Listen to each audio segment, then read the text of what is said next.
what is really, when you peel it all back, what's at the core of what's going on here?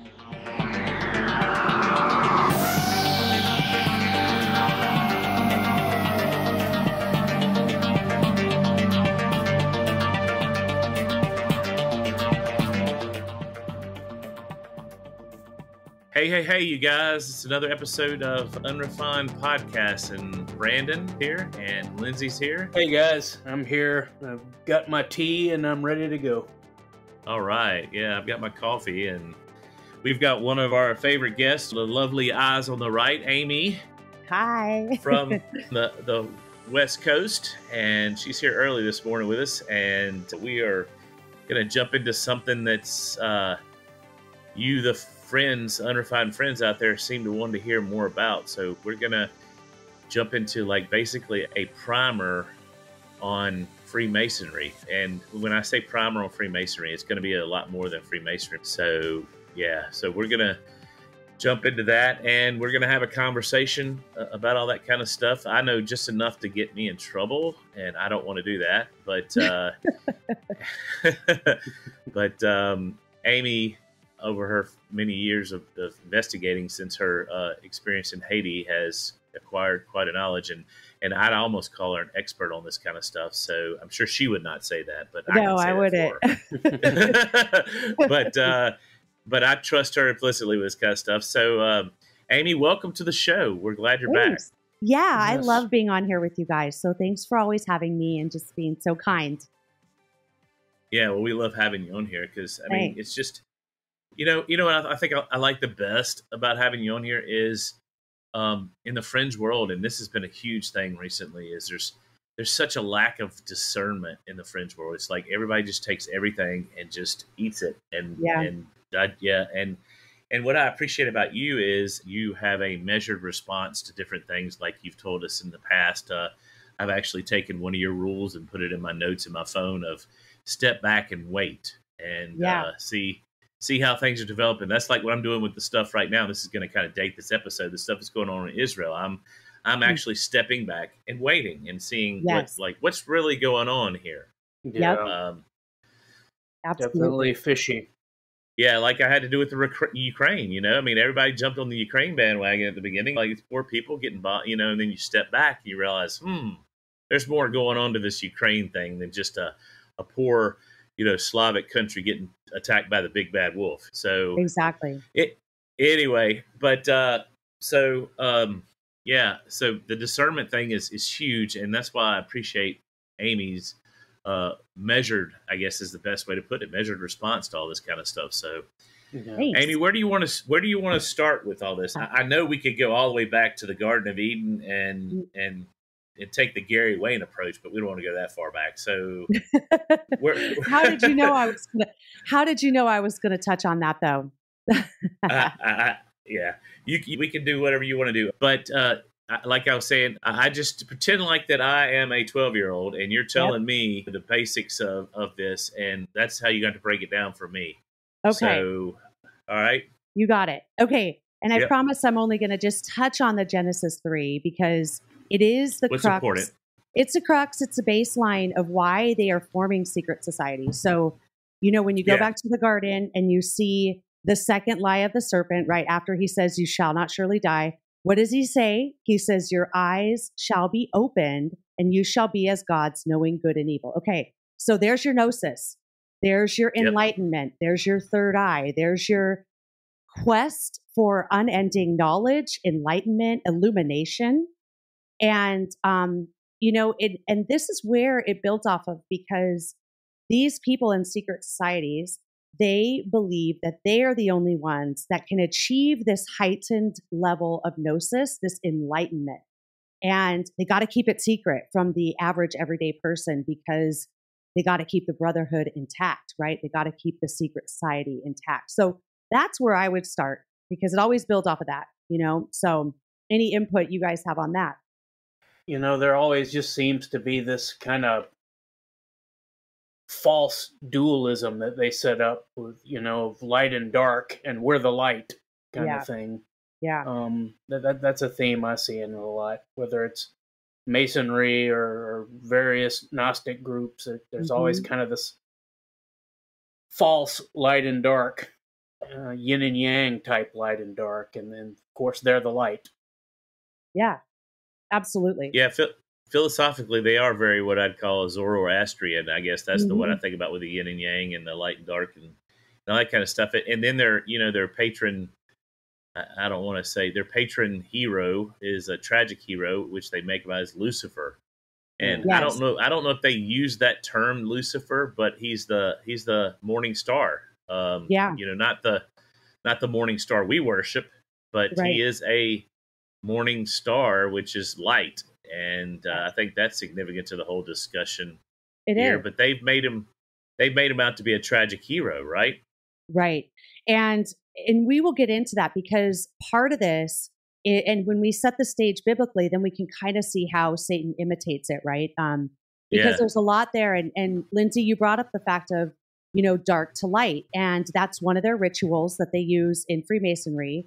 And I'll get to that. But even in Genesis, where you see that there's chaos initially, where God hovers over the dark waters, when you look at that word in Hebrew, it's actually stands for confusion and chaos.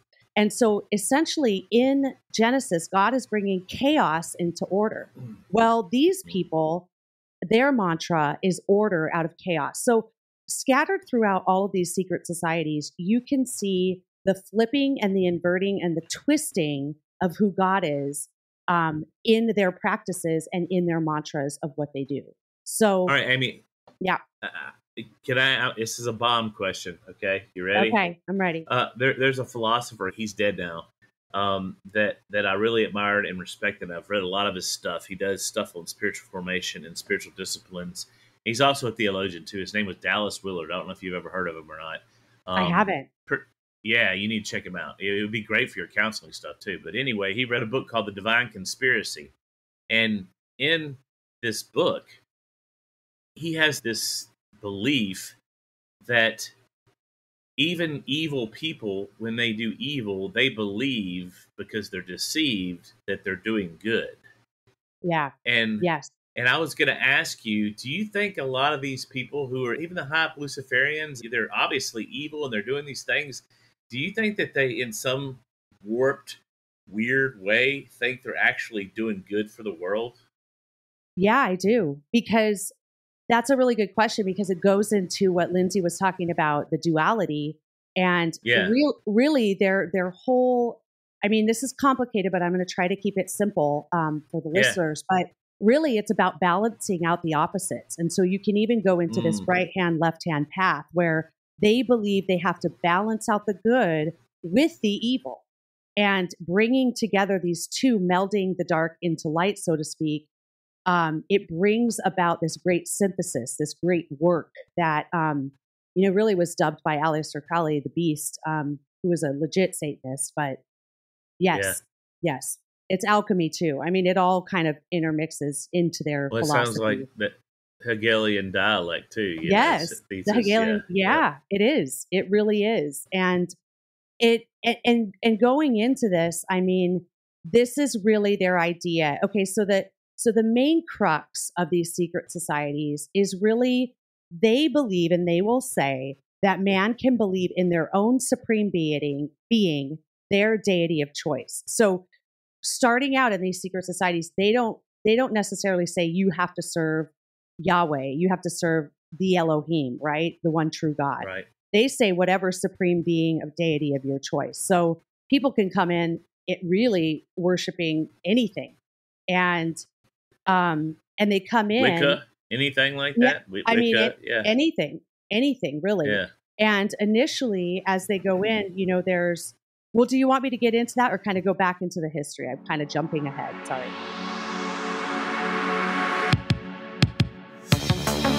Hey, my unrefined friends. I just want to tell you guys that I am so thankful that you are my life. Some of our best fans have been writing to us, and I just so encouraged about how lives are being transformed and people are getting something out of this podcast. I mean, that's what it's all about. That's why we're doing this, is to glorify Jesus and to just look at the world and have a more open view of the seen and the unseen and the supernatural in the world. So while we're doing that, we're going to handle all different kinds of topics. But see, what I'd like for you to be involved in or part of is our members only group. Things that are coming in our members only group that are going to just blow your mind. Not to mention, there's going to be episodes in there that you won't be able to hear just on the normal episode channel. So make sure to visit our website at unrefinedpodcast.com and check out our members only community. I just can't stress the fact that, we're after building a community, and there's so much out there, you guys, and there's so much coming. I really believe we need to build these strong communities of Christ followers to be able to handle what might be coming in the future days. We're sure that you'd be a good fit, and we cannot wait. I can't wait to see you there.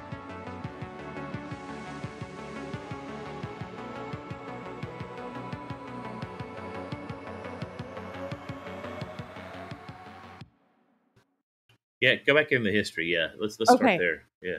Okay, so Freemasonry, according to what we can get on the internet in certain books, started around 1717 when the first lodge was founded.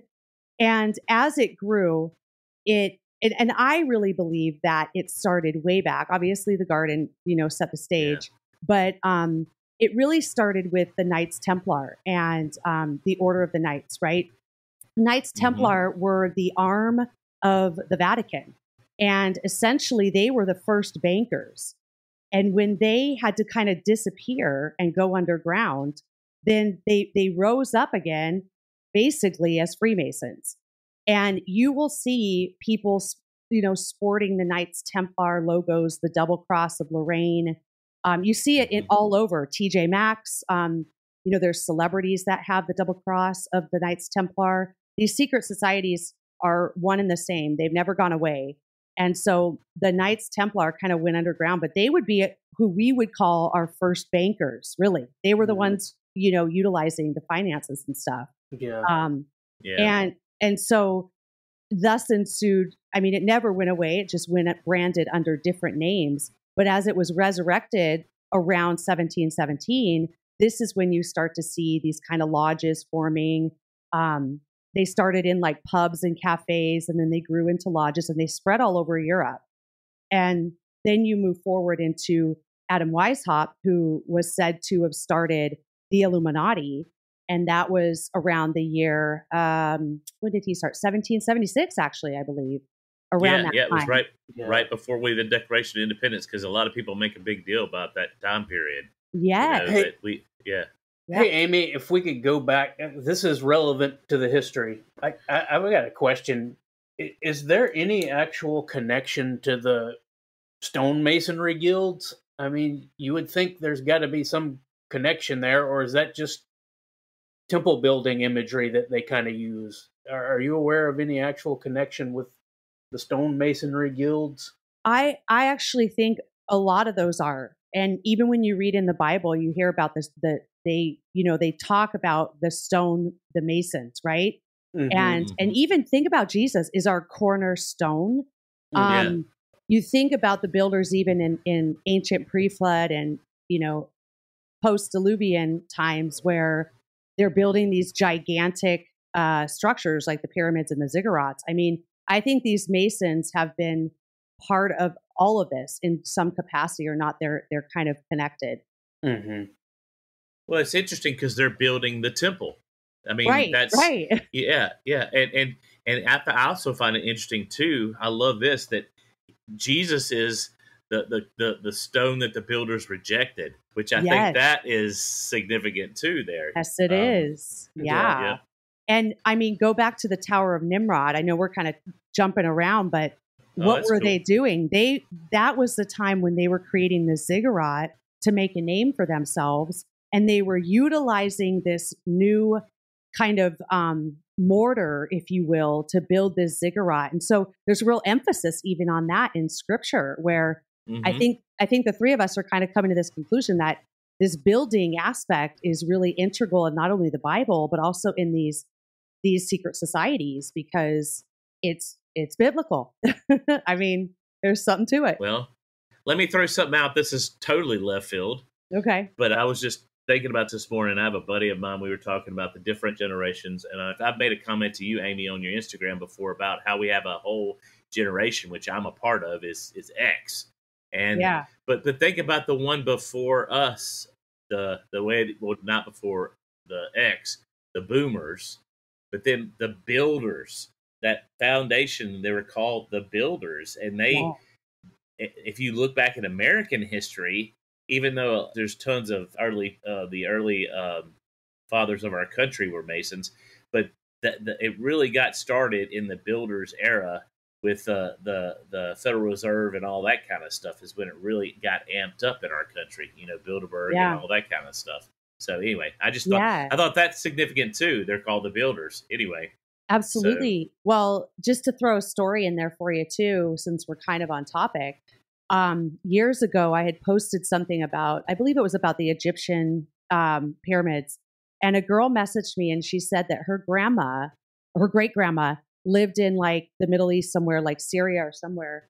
And she used to tell her stories as a little girl about the builders. And the builders were men who were giants in this village, that her great grandma lived in. And they called them the builders.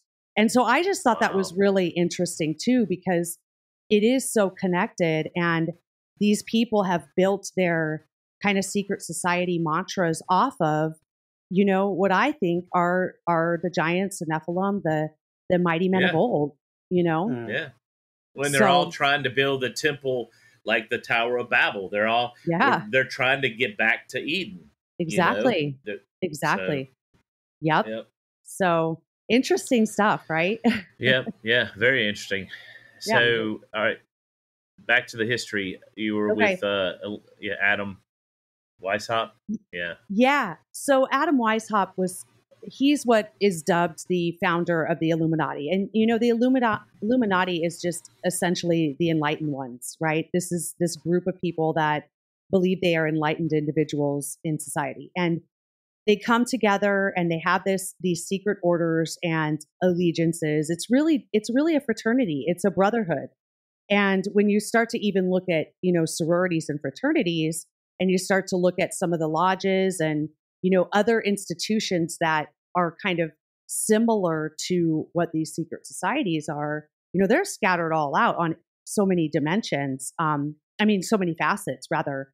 And so we see it in our society even today, in different ways. But so essentially, this thus ensued kind of this Illuminati, the enlightened ones, and it's kind of hard to nail down who's who because there's been so much overlap. Like I said, the Knights Templar kind of went underground, almost totally disappeared.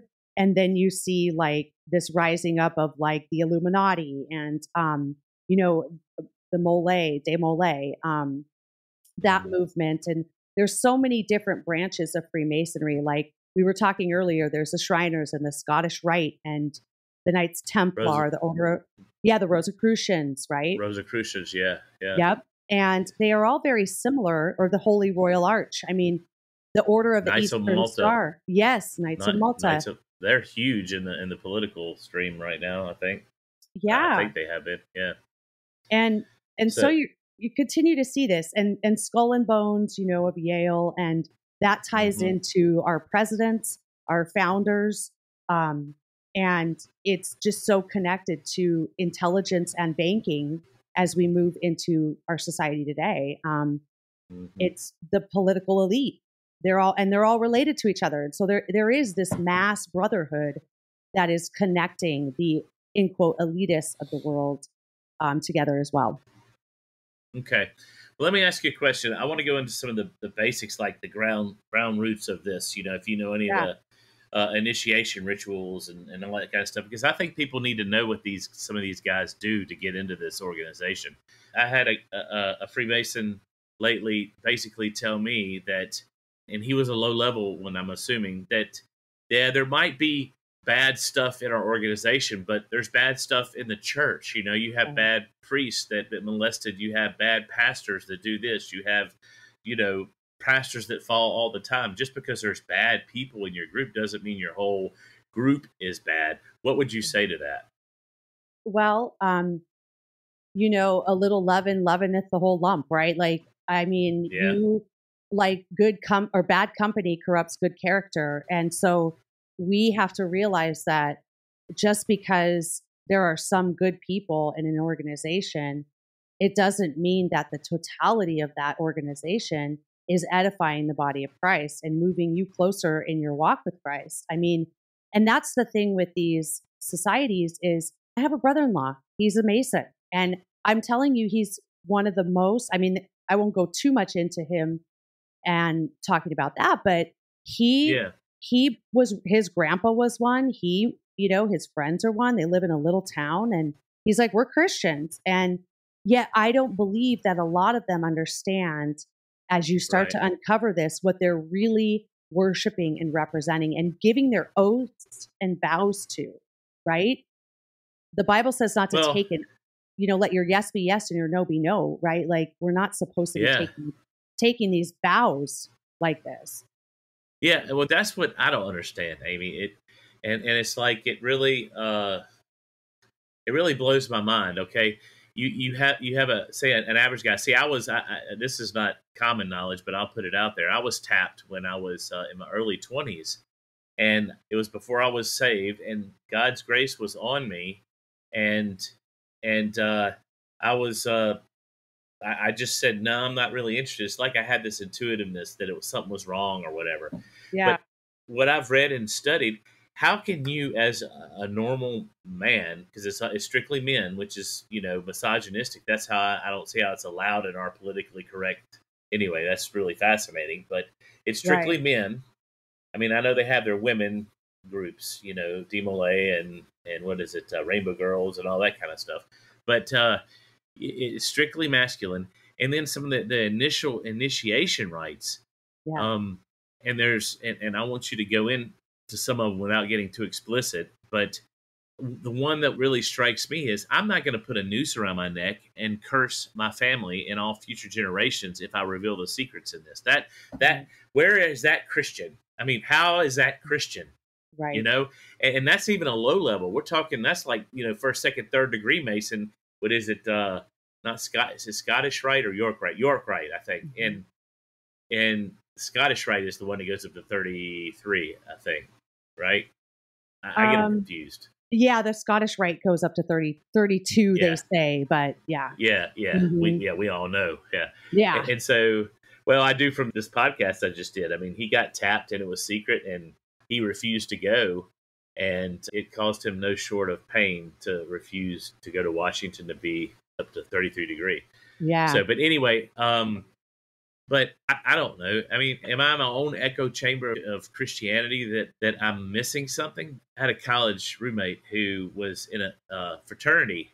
And see, a lot of people don't think of that. I had a friend who's in our podcast group who brought up the fact of fraternities and sororities and how they're involved in a lot of this kind of stuff. And that's really going to step on some toes here.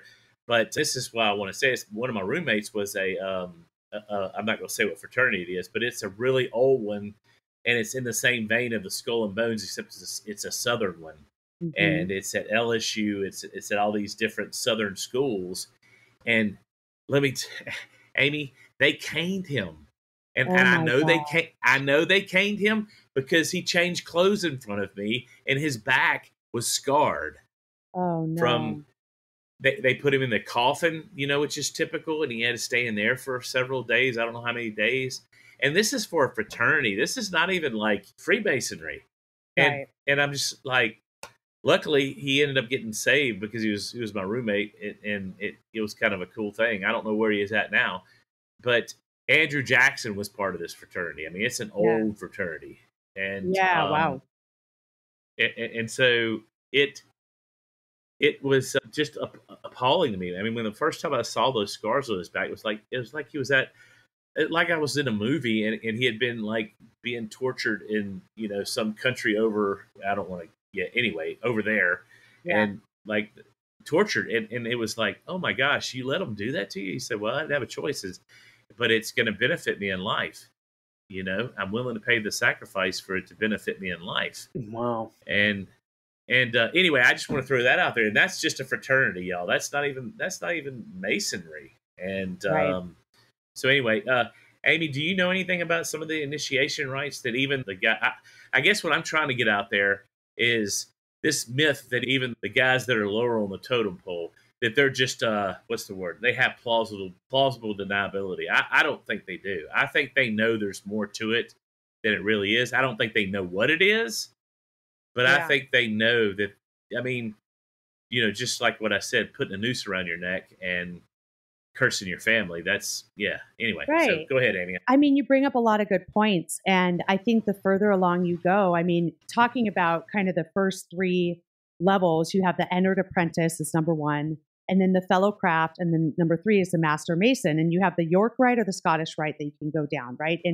And when they get to that 32 degrees, I mean, we've got to understand too, their symbolism really does give them away, because as you study and as you kind of understand some of these rituals and what these symbols mean, it is directly tied to the mystery religions of old, Egypt, you know, Babylon, Mesopotamia, all that stuff. It's all tied back there. And so the more that is unveiled as they rise up, the more they should know, if they're a true Christian and having discernment, that this isn't something that God would be honoring God. And you know, a couple of things that I think is interesting in relation to Freemasonry and witchcraft. There's a tie here.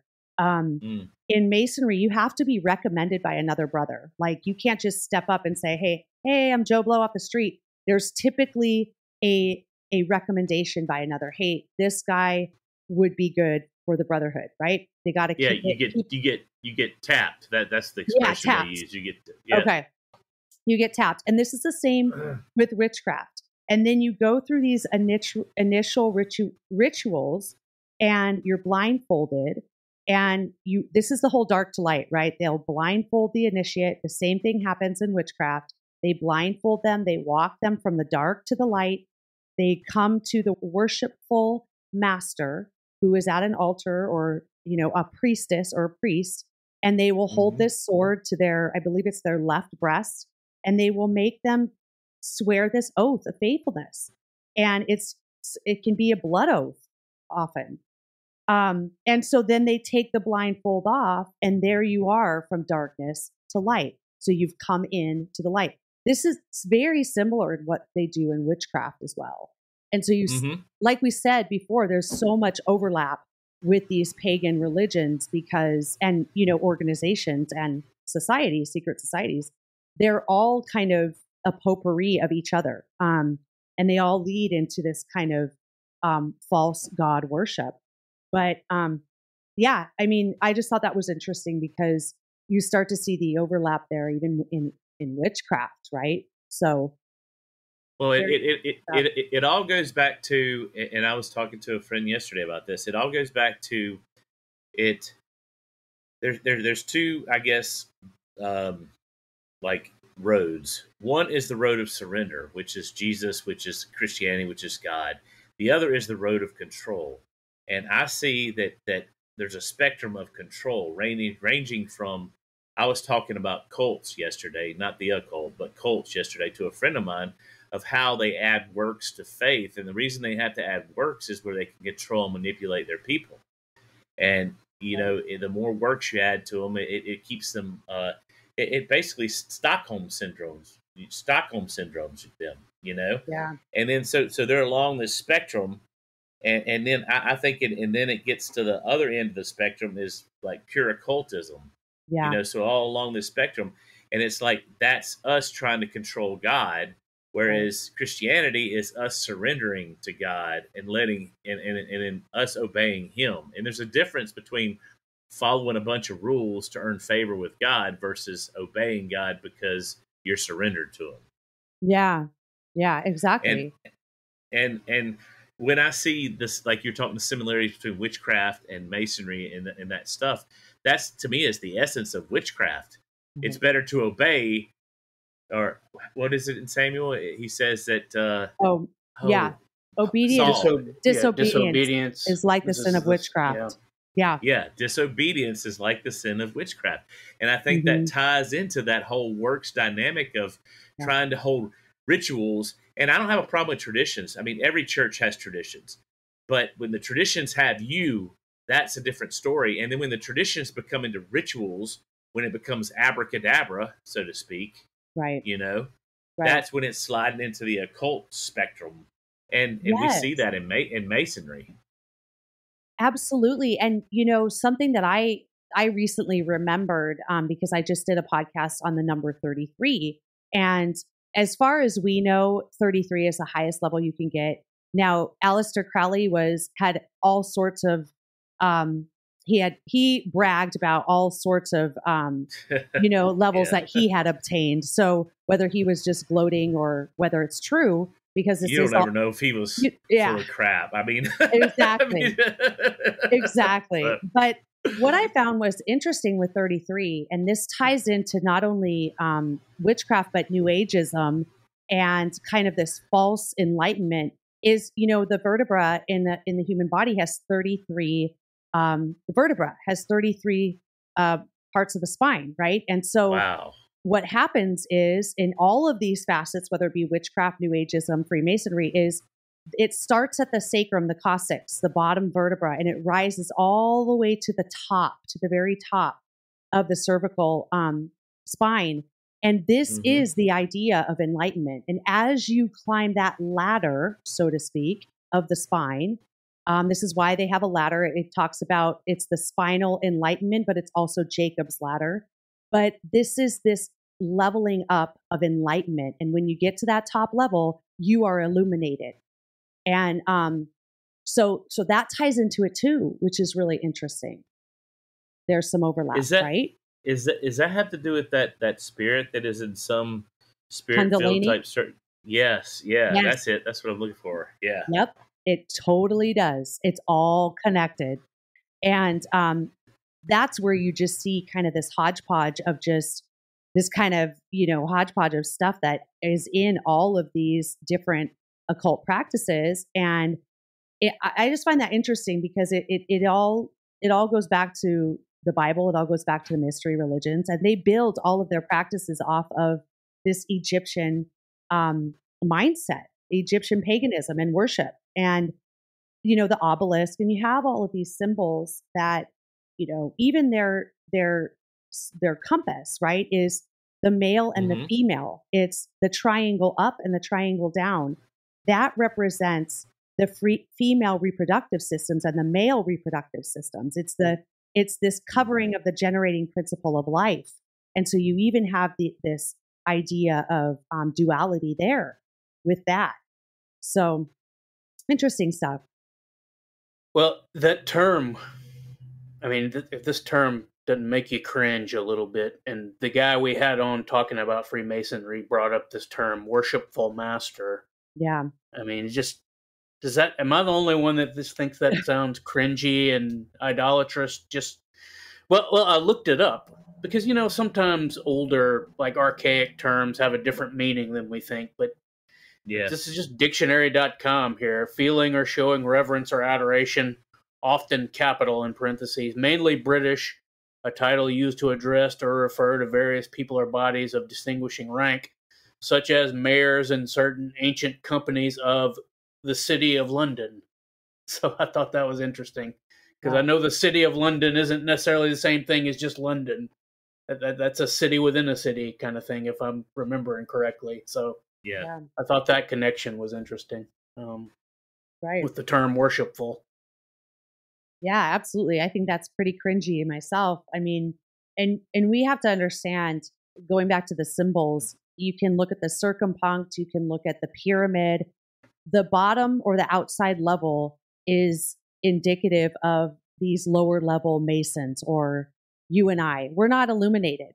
The inner circle of the circumpunct, the bullseye, or the top of the pyramid, those are the ones that are illuminated. And so they will intentionally mislead and lie to the people in these secret societies on the lower levels because they have to earn their trust. They're not going to just tell them everything right away. That goes against their principles, you know? Yeah. Well, let me ask you this. Have you read any of, all right, I can't remember his first name. I think it's Bill. Is it Weber on a Pale Horse or oh yes, I have that book. Why am I blanking on his name? Yeah. Anyway, I'm reading it right now. And it's a lot of interesting stuff, and I'm slowly digesting it. I actually bought a book that kind of not refuted him, but kind of questioned some of his stuff. But they're still, in the same vein as he is, but they question some of his stuff. So I like to read both sides a lot of times. It's different stuff. And but he said something that I thought was super, just blew me away about exactly what you're saying. He gave the example of you would have one of the Masons and an initiate would come up and he would hold a cross up to him and he would say, "Spit on this cross." Yes. And the initiate would say, No, I can't. I follow Jesus. I'm not going to spit on the cross. He said, "Very well, you did good." He would put him over here and he would never rise up. Yep. Another guy would come in, he'd say, "Spit on this cross," and he'd spit, and the guy would say, "You did very good," and he would put him over here, and he would rise up. Yeah. And so it's like they do very deceptive stuff like that with the lower level people. They still want them in their group, and they make them feel comfortable and accepted. But the real truth is, the ones that are going to do what they want them to do will rise up the ranks, whereas they filter.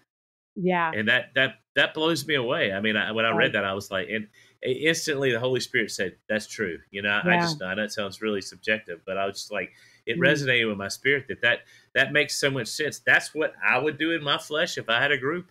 Yeah. Yeah, you would keep your palms. You wouldn't want to say, "Up, you're out. You don't agree with us." You would keep them in your group because they're going to defend the whole group like they do. I put something on Facebook, Amy, about Masonry, and on my personal page or anything, they come out of the woodwork, man. Yep. It's like, oh yeah, that's that circumpunct symbol where the outer bullseye of the and the pyramid. Their symbol shows how they protect the bottom or the outer parts, protect the inner core. You're spot on. Yep. It's crazy. So it's psychology. It's psychologically, it's just a cult. I mean, that's really what it is. You can go through psychologically and look at all the same, all the cultic, the Stockholm syndrome, the echo chamber, all that kind of stuff. And it just so happens that I have another friend that says there's black hats and white hats, and so we're seeing both of them battle for control over the world. All right, where were we at? We got way off track, but I think we're moving along pretty good. I mean, this is the kind of stuff I wanted to get out there for people. I wanted them to see just the basics of how this organization works without us getting all up into the eye of the pyramid, so to speak. Right. And start and work our way up. So what do you want to talk about next? What do you think is important next, Amy?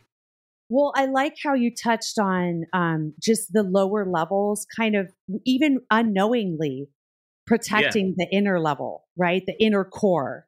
And it is psychological warfare because these men, like my brother-in-law, really do feel as if it's just a brotherhood. It's just a bunch of guys who help each other out, give each other a job, or write a reference letter for them or whatever. I don't even know if they do that anymore. But you think about that is the psychological, that is the deception. And so I think for your listeners, it's really important to, if you know people that are in Masonry, just gently ask them, like, what are some of the core beliefs that you have? Do you know what the upper level of the organization is involved in? Because I think that's important. Those are fair questions to ask. And I think that it's a good starting point. It takes people's defense off if you can kind of put the ball in their court, so to speak. But well, I have a question. I want to bring this kind of back to the Bible a little bit here. Okay. If we're ministering to these type of people, because I mean they're pretty well entrenched in their echo chamber and their belief system. I wonder what some of the questions or some of the ways we could begin to, I don't like the term witness, but that's what it is, to begin to share that'll plant seeds. Like, for example, when Jehovah's Witness comes to my door, which was started by a Mason, by the way, all these big cults were started by Masons, and people don't realize it. Joseph Smith. I'm trying to find an ex-Mormon to come on our show and tell us how related Mormonism is to Masonry, and I haven't had any luck. Maybe you can help me find somebody. But I have someone. Okay. Do you? Okay. But anyway, all these cults were started by these secret societies. But anyway, so what kind of questions can we begin to ask them to plant seeds that would maybe begin the whole journey of questioning, could they be right? You know, is there something wrong here? Do you have any ideas about that, or have you thought about that? Yeah. You know, I think about I'm an evangelist. I'm sorry. I mean, I want to win souls. So anyway. No, I get it. And I always take the approach of, you know, like I've been doing a study in Genesis, and I also did a study in John, and you really see how God approaches people, whether it's Jesus on earth here in ministry or God, you know, in the Old Testament, with questions. And you see that's how, you know, Adam, Eve, what are you doing in the garden? Why are you hiding? You know, it's always proposed as a question. And I think we could take that into our own lives and ask questions, because I think people are more apt to respond when you say, hey, you know, tell me a little bit about Freemasonry. Instead of saying, you know, in the Bible, it says X, Y, and Z. Start it off. I mean, allow their defenses to go down and at least give them the chance to explain why they're in it and what they believe it is.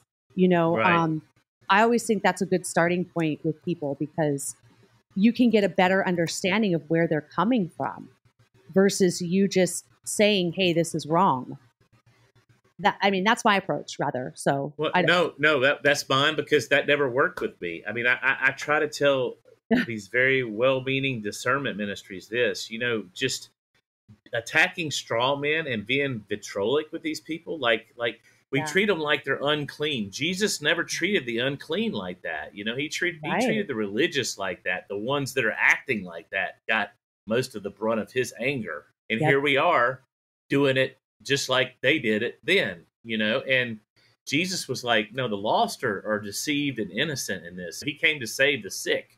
And it never worked for me when I was an agnostic and into philosophy and all that kind of stuff in high school.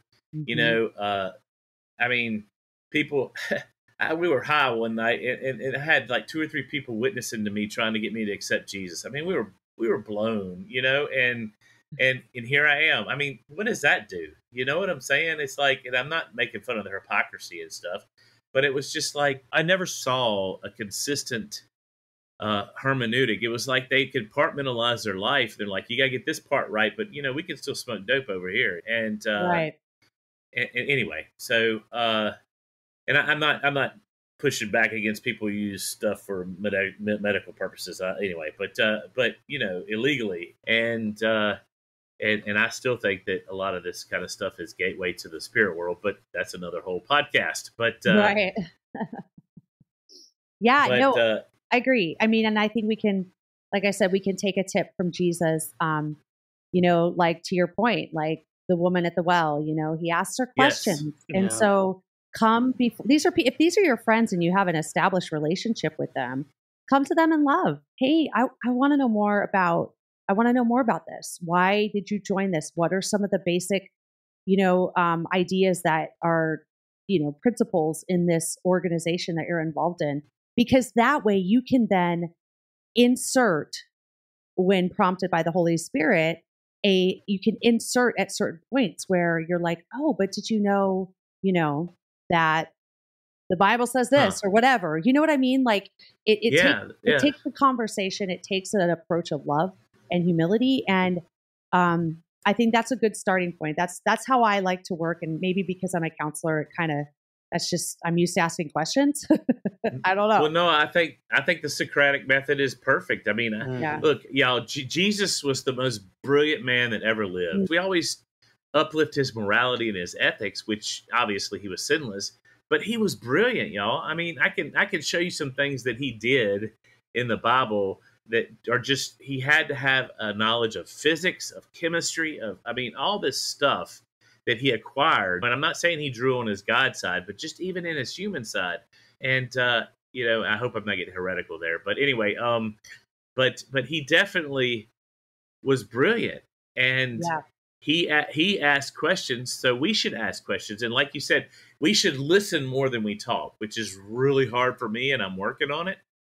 But when it comes to this, you know, you're right. Ask some very probing questions without them coming, you know, and they can tell when your heart is open towards them and you like are really trying to learn and listen. Yeah, exactly. If it's just like loaded questions, well, isn't this true? They're not going to buy that, I don't think. Yeah, no, exactly. Well, most communication is nonverbal, and we can't help it. We're going to put the nonverbal that we're attacking them, that we're not really wanting to know them. And that's all people want to know. That's why they join these brotherhoods. They want to be known. Yes. And the church isn't doing that. I love the body of Christ, but the societies are fulfilling something. I mean, these guys that go to church on Sunday, but they get their fellowship in Masonry. Yeah. And this is a soapbox for me. I'm not going to go there, so I'll leave that alone. But I mean, no, I was going to say, to your point about they want to be. It's like you think about a gang. Why do people join gangs? Why do they join, you know, a club? Because they want to be accepted. They want to have people that they can call their brothers. And that all goes back to something broken in humanity, where there's this kind of this hole in our heart, and the only one can fill that is the Lord. And so that it's humanity's crux, right? Where we're just like seeking acceptance and seeking this camaraderie and fellowship. And you're right, the church is slacking in some regards in that area. And so I think this is a way to open people's eyes up that are listening. Like, we got to reach out to each other. We got to be the arms and legs of the body of Christ, and we got to encourage and exhort and lift the hands up on the hilltops, and you know, lift the hands up in the valleys. Like, you know, we gotta help each other. Time for us to start being the fraternity. Yeah. Well, and here's the thing: if we say rightly, and I believe rightly so, that our religion, which I don't like that terminology, but it is, our religion is based on relationship, right? Okay, with us and the triune God, then it's also based on relationship between us and other people. And yet, what is sorely deficient is we get the upright, what I mean, the going up, the upward part, right? The relationship with God. We promote that and push that, and almost to the point of where it's just me and Jesus got our own thing going on. Right. And to the detriment of the out part. And men, and I don't want to offend Amy or anything, but men, it's sorely missing in men's circles in the church, because the church is predominantly female in a lot of ways. And that's not female's fault. It's how it's been kind of molded over the centuries. And men need that. And so they're getting it. I mean, I even know of men's groups out there, Amy, that are basically like Masonry. I mean, they do a lot of the same rituals and initiations and stuff, and they're Christian men's groups, and they do a lot of the same stuff. Some of them, the initiations are legitimate, like Christian, you know, they're not bad. But some of them, like the coffin stuff, I mean, there's a group out there that puts men in a coffin. I mean, that's just, that's not good. That's occultic. And but men really need that, and women do too. Women do too, obviously.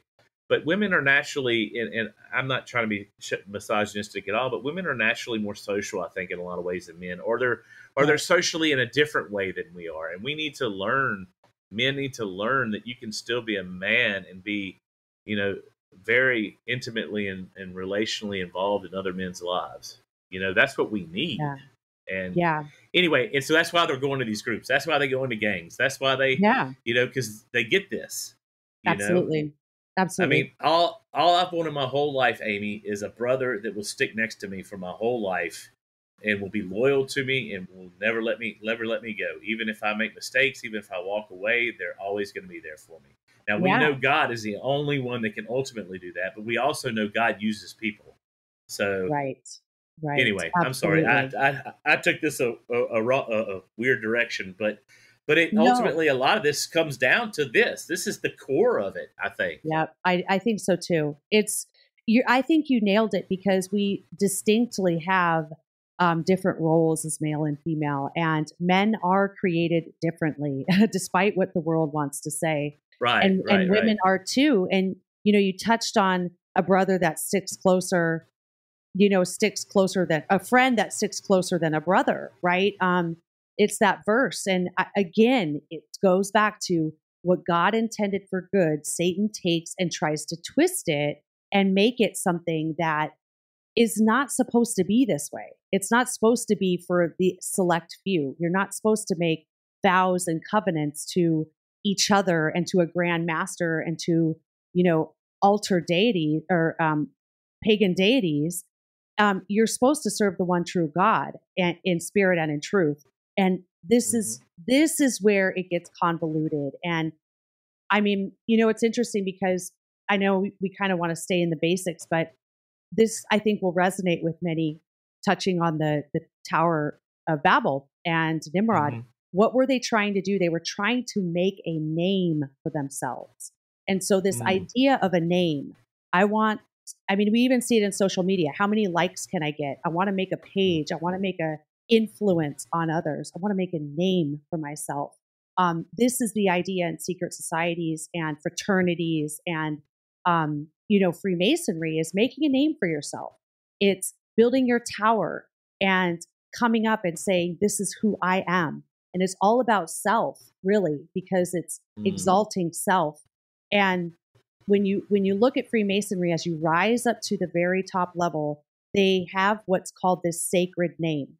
And we know God has his name, I am that I am. His name will be exalted in the earth. Every knee shall bow, every tongue confess. And so this idea of a name is very important in the occult.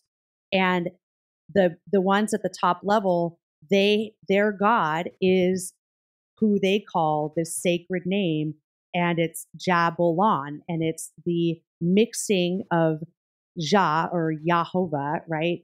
Yahweh. And then it's Baal is the second part of that. And the second is On or Osiris. And so it's the mixing of these deities with the Most High God. And that's why the deception's there, that they think it's Christianity, but it's not. You can't have a little bit of Jesus and a little bit of, Baal. That doesn't work. Well, and that's what the Father Yahweh, that's what he was after in the law about mixture. It wasn't that, you don't need to wear polyester with cotton. It's like we make it. I have a theory about that. I'm not going to get into it, but we make it all about little bitty rules that we can follow when we miss the real essence of what it is. What you're talking about, a mixture of God. We take a God and go to a buffet and make our own God instead of going to the Word and seeing, like, there's a lot of things, Amy, in the Word over the years about God that I don't really like, and that's something I don't like him. They just offend me, and that's good. They need to offend me because that's him, and I need to get over it. I need to learn to worship him regardless of it, and instead of trying to create a God in my image, and it's like me. For example, I'm not a Calvinist, and when people get into a lot of extreme providence stuff, I get wheezy. But I don't want to go the other ditch and say there is no providence and God is not active in my life, and that things aren't ordained, and predestination is not real, and all that kind of stuff. And so it's like I've got to learn to live in that liminality, I guess, of where he is, if that makes any sense at all. Yeah. So, yep. It does make sense. It absolutely. So history-wise, you have some time, a little more time to go down the history road a little bit more? I do. Let's hit it. Okay. So the history kind of going down, I know we talked about Adam Weishaupt, and he was really in charge of kind of the Illuminati. But like I was saying, as you kind of move forward down the timeline, a lot of people think that this even ties to some of the pirates, like the skull and crossbones stuff, which I thought was kind of interesting. Yeah. That is fascinating. Right? Yeah. Right? And a lot of researchers believe that there can be some linking there, specifically with the skull and crossbones, from Yale, that Bush. And I believe, who was the other one, the prominent politician, were a part of. Kerry. John Kerry. That's right. That's right. There's a bunch of them with John Kerry, yeah. Yeah. Yeah. So I thought that was really interesting as well as you move through that timeline. But then you even see it today, and you see celebrities are part of this. I mentioned that the Knights Templar, you see that in a lot of logos. Like I said, TJ Maxx. I believe there's a gas logo that has the double knights, or the double cross of Lorraine, which is connected to the Knights Templar. And you see celebrities who have it too. Jay-Z, I've heard, uses it. Yeah. Yeah, on his Hennessy or whatever bottle, his liquor bottle. Well, I mean, Jay-Z is all out front. I mean, he wears shirts, "Do as thou wilt." So exactly. we know where he's all out there. But let me ask you, what about the Jerusalem cross? Are you familiar with the Jerusalem cross? I'm not. It's like it's like a cross that if it has enough lines to where it looks like a square. Oh, yeah. I just pulled it up. Yeah.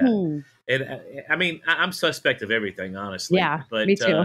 well, somebody said something about Caviezel was wearing a Jerusalem cross, and I was like, well, I don't know if that is an occult symbol or not. I mean, there are some symbols that are not occult, but very few. But I was kind of, and I do know Caviezel's traditional Catholic, which they're a lot of times mixed up in a lot of the, ironically enough, Mel Gibson in conspiracy theory he's traditional Catholic. He might be mixed up in a lot of this kind of stuff, which is not lost on me. But I just wondered if you knew anything about the Jerusalem cross.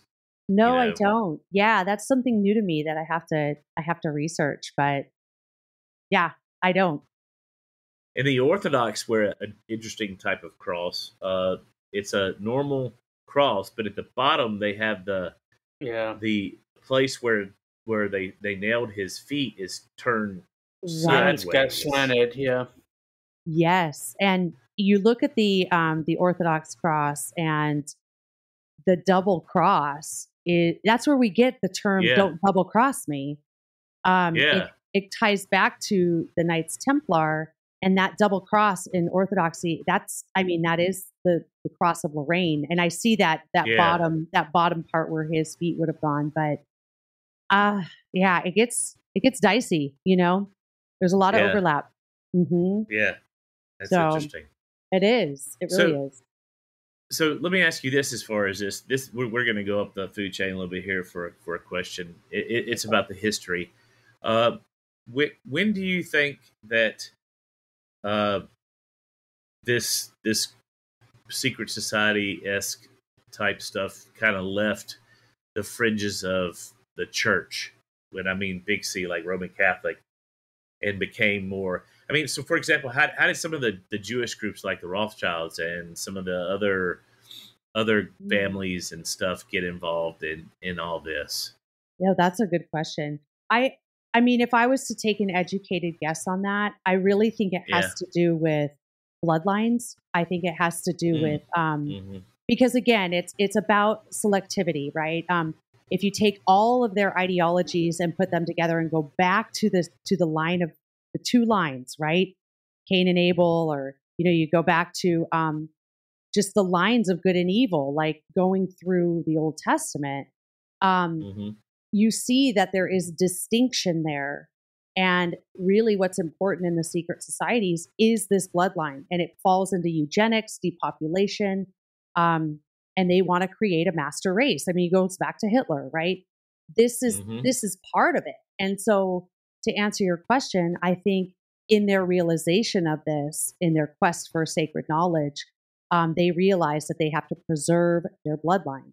And so that's why I think a lot of kind of these Jews, these Ashkenazi Jews and Khazarians and all that, you have all those different names, right? They're out to preserve their bloodline. It's very important to them. So yeah, that's how I think I wondered. Well, I wonder too. I mean, I saw a meme and it was out there. It was like the Israel of God is not the Israel of the Rothschilds, and Right. I thought that was very interesting because that brings up a lot of what we're talking about here: the Ashkenazi and all the different types of Jews, which could be argued really aren't Jews at all. Right. You know, and then I guess it could go back to the whole openness to the secret societies to no matter what your religion is. I mean, yeah, they might claim to be Christian or whatever. The Knights of Malta have all types of people involved in it that aren't any form of whatever, you know. Yeah. And so what do these groups have to do with the secret societies that that are out in the open, like the what is it, the Center for Foreign Affairs? What is it called? Council on Foreign Relations.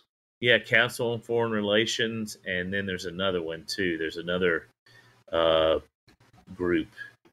The Trilateral Commission. Yep, that's another one. Yeah, that's another one. I mean, those are basically secret societies as well, right? Right. Yeah, and there's different facets of it, right? And so you've got, when you look at the kind of, so you can take it different ways. You can take it different ways. So if you look at Alice Bailey's 10-point plan, she was an occultist. Yeah. And you look at the areas in our society that they have to infiltrate to control the population.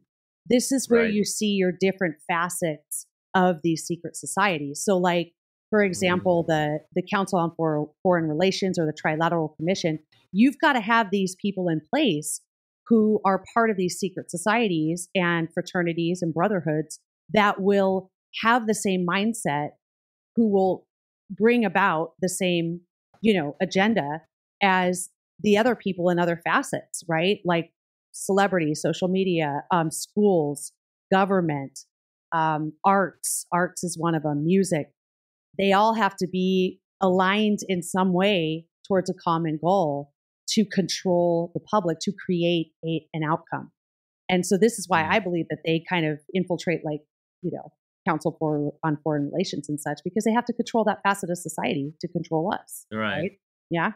So, well, it's like the rumor I've always heard, and it's probably deeper than this, but the CIA has plants in every three-letter group in the government. They have plants there that are part of the bureaucracy that never are elected, so they can stay there and be a sleeper cell and then be enacted when they need to be enacted to control that aspect of the government. But I think it's deeper than the CIA. I think the CIA is actually a tool for the secret societies in a lot of ways. Yes, absolutely. And it even goes to celebrities. They're a tool too. I mean, there's so many celebrities that have been connected to as CIA agents. Ellen DeGeneres, George Clooney, Angelina Jolie. I mean, they're all tied to the UN.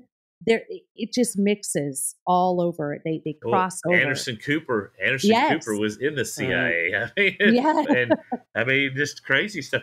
And then you're talking about this too. You brought this up on your Instagram, and I thought it was just so great. Here is a rock country star who is worth millions and millions of dollars, and she's connected with a football player, and now this football player is promoting the new vax. It's like everything is planned. It reminds me of movies. I tell my son, my 20-year-old, I was like Nathan, everything in a movie is there for a purpose. Nothing is lost on that. That's what they train you in film school. They train everything's got to mean something, and I think that's our godly innateness of creativity, that we want to have symbols and we want to have things mean something, but it's been corrupted by the fall, and we use it for evil purposes or whatever. But it's like everything means something. And anyway, absolutely. So no, it's true. And you can't have someone who, they need control. They meaning those in leadership positions, whoever's puppeteering all this, right? There's lots of speculation about that, but they need control, and they have to control every facet of society to garner an outcome that they want. And we know biblically what that is. We're moving towards it. So, Ordo Ordis. Yep, the New World Order. Yep. Yeah.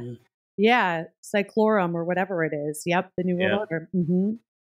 Absolutely. Well, something else along that same vein that I think is so fascinating is how they're doing it. They can't do it like just full press forward militarily, not yet. I mean, that'll come. But right now, they're doing it the best, most possible way. They're brainwashing people. And I find it significant that one of the most popular verses in Romans chapter 12, verse 2 is, and this is where, to me, the crux of Christian growth is, be ye transformed by the renewing of your mind. Yeah. And they are renewing our minds. And that's what I tell people all the time.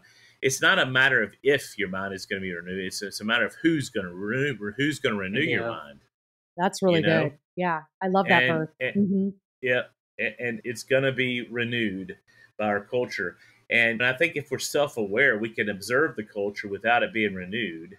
That's like me with a lot of movies and stuff. I mean, I'll still watch movies and I'll be entertained and all this kind of stuff, but I'm always on the watch. I see the smiley faces in the movies. I see the, and my family, they've started to come along with it, but initially my wife and my boys were like, "Oh, Dad, something doesn't mean everything." I said, "Yes, it does. Something does mean everything." And anyway, so sounds like our house. It's just crazy. Yeah, it's crazy. So, so how do we want to land this plane? Is there anything else that you feel like we've missed that we need to throw in this stew that we're making? Well, I think if we take these secret societies and you look back at the Knights Templar, who were very much one of the beginning ideas of what a secret society is, which I'm sorry to interrupt you, but I think it's significant that Rothschild, I'm going to butcher it, but he said, "If I control the currency, I control your country." Yeah, I think it's interesting that Knights Templar were the bankers. Yeah. Anyway, I wouldn't doubt if he is a Knights Templar, and I'm guessing a lot of these upper level people have multiple degrees, right, where they overlap. But when you think about the Knights Templar, and if we are to look at them as potentially one of the beginning ideas of what these secret societies look like, one of their members created the goat-headed Baphomet, and this is what we see here today. You see it online all the time, social media like pages, where you see this Baphomet and you see this goat head, and this is one of the statues that they kind of worshipped. And so if all of these societies are kind of building off of, say, the Knights Templar and obviously the mystery religions, what is really, when you peel it all back, what's at the core of what's going on here? Because that's how Satan works. It wraps it up in nice wrapping paper, but when you open the gift, it's the same gift. Yeah. It's just wrapped in different paper, So it's like the duality that light is really just darkness. Exactly. Well, Jesus talks about that. Yep. The light you have is really darkness. Yeah. So that's all I wanted to add on that, because I'm sure a lot of people have seen that Baphomet, and that was the deity that they worshipped, created by Eliphas Levi. So is that the one that is at Bilderberg? Is that that they all light the fires? Is that the Baphomet? There's another. Oh, area. You mean? I think that may be the big Molech owl thing you're thinking about. Okay. Bohemian Grove. Bohemian Grove. Yeah. Yeah. Where'd I get Bilderberg from? Yeah. Bohemian Grove. Yeah. It's all the same. So that's an owl.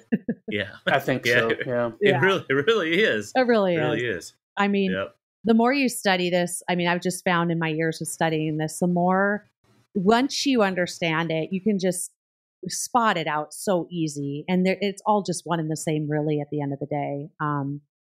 It really is. And so we just have to be as wise as serpents, innocent as doves, and try to just plant the seeds for people to just wake up to it, be aware. And one of my callings, and I think Lindsay agrees with me, I think it's our calling in this podcast, is we want to unite that. Yeah. We see plenty of people that are wise as serpents, and they actually will strike like serpents at the people that they're thing. And there's plenty of people that are as innocent as doves, and they get rope-a-doped into a lot of this woke stuff and society stuff. Yeah. You know, I would love to see a melding of that verse, like Jesus said. We want to be wise as serpents, know their ways, but not mean as a snake. Exactly. Yeah, in the South. Yeah, we say mean as a snake down here. Yep. I've heard that. Yeah. I agree. So, yep. Well, thank you, Amy. This was an incredible podcast. I mean, you really you hit everything we wanted to hit. We just kind of feel like that when you get in the fringe community, a lot of these people get baptized into the deep end, and they don't know what people are talking about. And there's a lot of jargon. There's jargon in every area of life, but there's a lot of jargon in the fringe community. And I just want to be like fringe for dummies. You know what I'm saying? I love it. Yeah, I mean, we need that. Well, yes, we do need that. And we need another thing. And I've been harping on this for a while, Amy, is we need people to learn to discern. And Lindsay and another buddy of ours, we're going to start doing little snippets on logical fallacies where people can think logically about stuff, and not just their feels. Yeah. I like that. I'll see so many groups out there and they'll say, oh, that dude gives me a really weird feeling. And I'm like, okay, I acknowledge that. That's fair. That's fair. Right. But why does he give you that? And I don't want to put down discernment because, intuition, and particularly this is one of those areas we were talking about earlier with women. Women have some of the best intuition that there is. I mean, hands down. Sandy will pick up that a guy's a weirdo 2 or 3 months before I will, and she's like, she's warning me, and I'm finally starting to listen. But anyway, so there's a place for that, but there's also a place where we need to think through things logically about our faith. And I think we've thrown all that out because of the postmodernism that's come into our culture. Yeah. And so anyway, but thank you so much, Amy. We enjoy every time we have you on here. We enjoy, and you know what's so fun about you is if there's a topic that I don't know that anybody about, you'll know something about it. That's what's so crazy. That's what's so crazy. It's you are a wheelhouse of a plethora of knowledge. So thank you so much. We appreciate you so much. Yeah, thanks, Amy. That's really nice. I guess they call it the Jack of all trades, master of none. Is that what they say? No. You are a Renaissance woman. That's a better way to put it.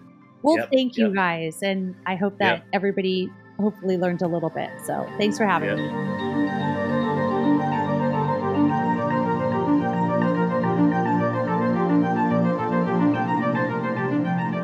Thanks for listening and supporting us. And remember, stay naturally supernatural.